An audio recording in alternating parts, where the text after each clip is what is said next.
ang tanging napatunayan lang ni Morales ay nagkaroon siya ng confidential informant na nagsabi na meron siyang pruweba na gumagamit ng pinagbabawal na pulburon ang ating presidente ngayon. Merong mga larawan, meron siyang personal na kaalaman, at on the basis of this, ginawa niya yung dalawang dokumento na in-identify na siyang gumawa at ang lagda doon ay sa kanya. So hanggang doon lang po tayo. Bakit kayo nag-overreact? Totoo po, wala pang diretsong ebidensya na gumamit ng pinagbabawal na gamot ang presidente. Ang problema po, ang mga ginagawa ninyo ngayon ay nagiging circumstantial evidence na baka totoo nga. Yung mga pagsama-sama ninyo at pagkampihan ninyo na itigil ang pananalita ni Morales, isa po yan. Pangalawa, yung hindi pagsagot ng presidente kung siya nga ba ay gumamit o hindi ng pinagbabawal na pulburon. Pangalawa po yan na circumstantial evidence. Alam nyo, miski ito ay circumstantial at hindi diretsong testimonya na nakakita na gumagamit siya, pag pinagsama-sama mo, tinatanggap po yan sa hukuman na may posibilidad na may tinatago nga. At ang inyong mga aktwasyon, ang inyong mga gawain ngayon na pilit na sinusupil itong si Morales, nagpapakita po yan na talagang circumstantial evidence na parang umiiwas sa issue. At siyempre, ang pinakamalakas na circumstantial evidence, yung pagdedma ng presidente sa issue. Yung kanyang negative pregnant na tinatawag na jukebox king yan.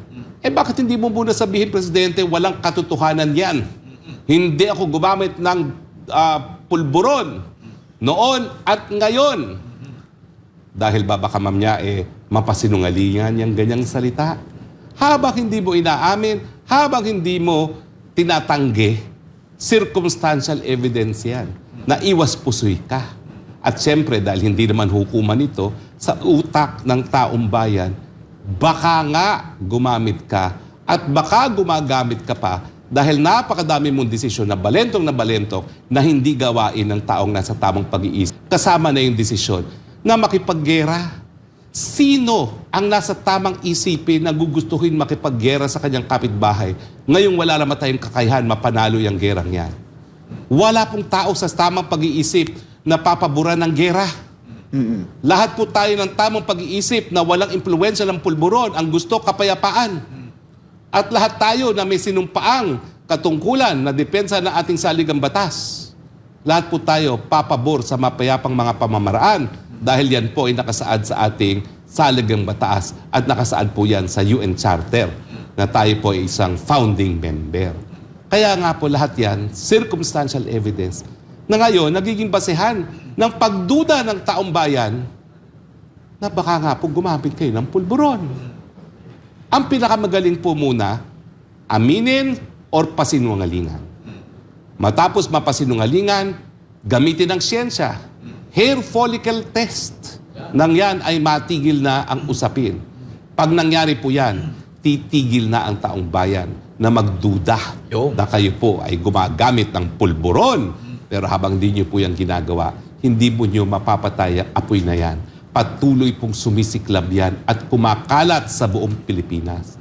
At ilan lang po yan sa mga apoy na ngayon ay tumitindi. Isa pa, yung sinasabi ng iyong mga kabinete at kayo po ay tahimik na tahimik dyan sa new model. Matapos niyong pasabihin, I'm horrified. Meron pa siyang, I'm horrified. O, di ba? Di ba? Meron pa siyang feel, I'm horrified. Facial expression. Facial expression pa. Yung pala, hindi naman secret. At yung pala, pumasok ka pala sa new model na mas matindi. Pero kung ako po ay namumuliti ka lang, sasabihin ko, ang kapal-kapal mo! Pupulaan mo ang gentleman's agreement, tapos papasok ka sa new model. Pero hindi po. Tama rin po yung new model. Kasi yung new model, isang pamamaraan para ma-manage yung dispute. Para magkaroon ng kapayapaan habang wala pang solusyon. So, hindi ko po sinasabing mali yun. Itinatanggi nyo ngayon kasi gusto nyong isipin ng taong bayan, napakasama ni Duterte nung pumasok siya sa gentleman's agreement. Pero ngayong napatunayan na, at habang hindi po dinidinayan ni Carlos, yan po ay napatunayan. Bakit? Because there is such a thing as presumption of regularity in the discharge of functions of public officers. Mantakin nyo, Rear Admiral, US Naval College graduate, sasabihin nyo na pumasok sa kasunduan na walang otoridad? Hindi po kami naniniwala. Panig po kami kay Vice Admiral Carlos. At lumiliyab po ngayon ang apoy. Dahil habang pinasisinungalingan nyo yan, sinisira nyo ang kredibilidad ng isa sa pinakamagaling na opisyalis ng ating hukbong sandatahan na hindi lang po graduate ng US Naval College, siya po'y TOPS awardee pa, 10 Outstanding Filipinos.